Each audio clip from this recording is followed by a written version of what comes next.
Hello and welcome to Ultimate Guide. Today we are going to review the Object 252U, or also known as the Bounce Machine.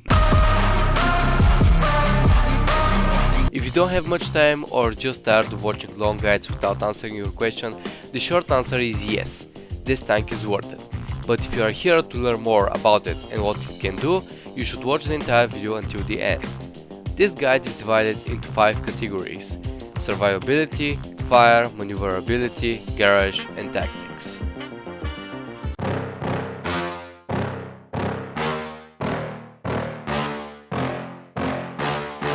On paper, this tank has 1800 hit points and armor of 100 to 250 mm depending on the position and angle. This all sounds cool and all. However, this tank has one very massive downside. That's quite big. Yep, that's right, the lower plate. This big plate has only 100 mm of armor and can be penetrated even by tier 7s, so your biggest priority is to try and hide it. More on that later in the video.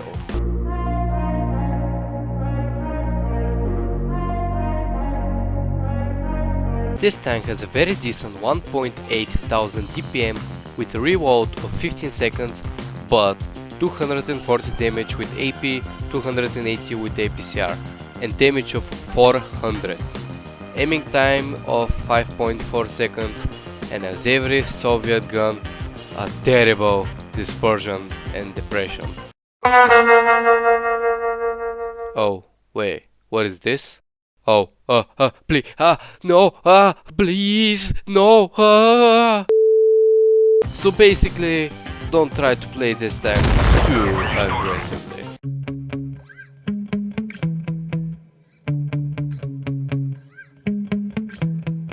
This tank has a hull turn rate of 34 degrees per second, a third turn rate of 28 degrees per second, which is pretty good. The top speed is 35 km per hour forward and 14 km per hour backwards.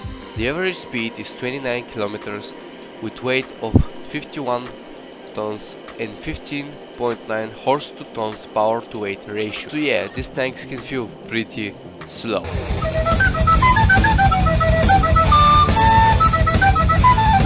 But that's for a good reason, because it has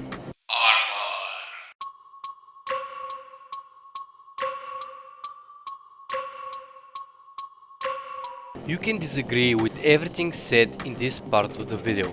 This is just how I play the tank. To start with, we have the consumables.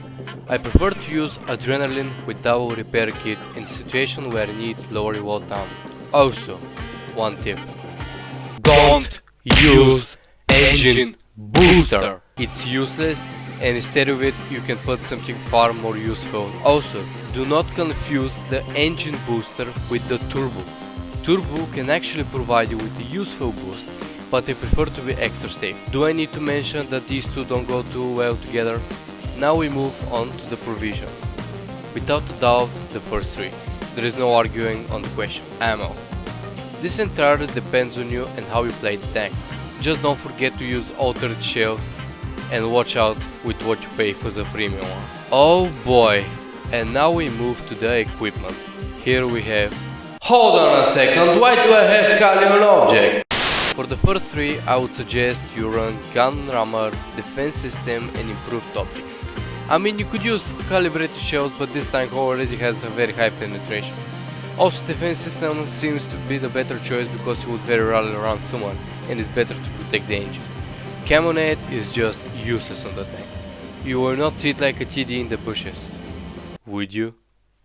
On the second three, enhanced gun laying device, improved assembly and engine accelerator. Now there has been a lot of discussion about which one is better, supercharger or the laying device, but there are a lot of things that depend on it. Or to say the least, supercharger is for TDs and laying device is for any other tank that's on the front line. The second, without doubt, is the improved assembly. To be honest, enhanced armor doesn't seem to do much. And the third one is even more than obvious that you should pick engine accelerator. With it you get much more control over the tank, despite the name of the other one, improved control. For the third tree is vertical stabilizer. Oh man, I feel like Titus is watching me angry from somewhere. Toolbox and consumable delivery system. I'm sorry my dear Titus, but this is heavy tank, not a tank destroyer, and it needs less aiming time rather than less dispersion, because you're not going to camp like an idiot. Toolbox because enhanced tract is trash, and consumable delivery system because... Wait, actually on this last one I have no idea. On the one hand, it's better to have more adrenaline, but on the other one, you have less cooldown for adrenaline and other consumables. It's your choice. And now this might surprise you, but the next one on the list is the attachment. Now, this is here because it can provide a little more defense to your commander's hedge. Don't forget that the enemy can still pen it. Just make sure you choose any of these. Some of you may have noticed that I missed one category, and that's skills.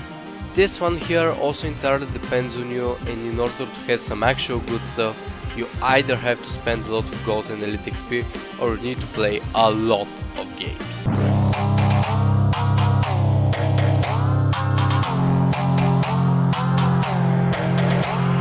We made it to the tactics. To start off, I want to say that this is a heavy tank, and not any other type of tank, and specifically not a tank destroyer, which means you must go to the front line and take the shots for your... Hold on a second, this should be team, not enemy. If you haven't understood, repeat it at least 5 times so you can remember it. Now, after we are clear on this matter, we can start talking about the real tactics. Have you seen these small ledges on different maps? You can see them on Molenbeek, on Middelburg, on Himmelsdorf and others. I mention this because these are the best hold down positions for the object, because you can't do shit with the normal hold down. You don't understand why? Go back to when I mentioned that this tank has -6 degrees. This tank is a beast in side scraping. You don't know what side scraping is? Well, I can't really help you in this situation. Go watch other videos. To say the least, this is the angle in which you shoot the enemy, but they can't penetrate you. Also keep in mind that you shouldn't over-angle your tank or under-angle it. If you over-angle it, the enemy can penetrate your sights without you even seeing the enemy. If you under-angle your tank, you have to go a very long way backwards and you can expose your massive lower plate. Not to mention that your teammates will be very upset with your actions. And now we continue to face hugging. Face hugging is a position where two tanks are so close that they are kissing. And now it doesn't mean that way of kissing. In this situation, you're impenetrable. Literally. Just look at all the red. But as I mentioned, they can still penetrate your commander's hedge. So how do you prevent it? You wiggle your turret like a maniac. Wiggle, wiggle, wiggle. Wiggle, wiggle, wiggle. Wiggle, wiggle, wiggle. Oh wow, you actually made it to the end. Well, thank you for watching this video. I mean, this video took me like a lot of time, basically a lot more than what I expected. And also I want to thank you for watching this video. I also want to thank my friends King, Titus and Benny for helping me this video. And if you want to support me and do more videos like this with better editing and better everything, I mean, you should subscribe to the channel, like the video, and honestly, for real, thank you for watching this video because it means a lot. And I guess I'll see you in the next video. Thank you again for watching the video. Bye!